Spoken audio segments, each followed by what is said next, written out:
আসসালামু আলাইকুম ওয়া রাহমাতুল্লাহি ওয়া বারাকাতুহু। নাস্তিকদেরকে নিয়ে এটি আমার প্রথম ভিডিও।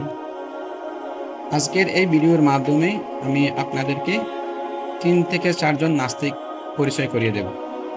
১ নাম্বার হচ্ছে আসাদ নূর, যাকে কম বেশি আমরা সকলেই চিনি। তিনি যদিও বা এখন বাংলাদেশে নাই, তিনি এখন ভারতে রয়েছে। ওখানে বসেই মানুষদেরকে ইসলামের বিষয়ে বিভ্রান্তি ছড়াচ্ছে। এখন স্ক্রিনে যাকে দেখতে পাচ্ছেন, তিনি হলেন মুফতি আব্দুল্লাহ আল মাসুদ।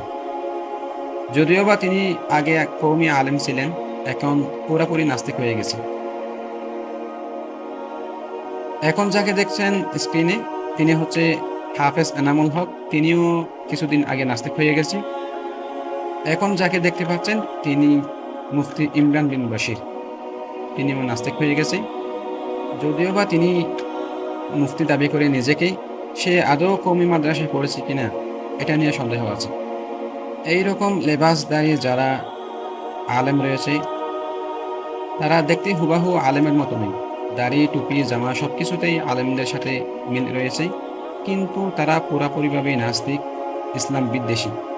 তারা প্রতিনিয়ত জনসাধারণের মাঝে ইসলাম নিয়ে বিভ্রান্তি ছড়িয়ে দিচ্ছে, ইসলামকে প্রতিনিয়তই প্রশ্নবিদ্ধ করতেছে এবং ইসলামকে ভুল ব্যাখ্যা করে মানুষের মাঝে ছড়িয়ে দিচ্ছে।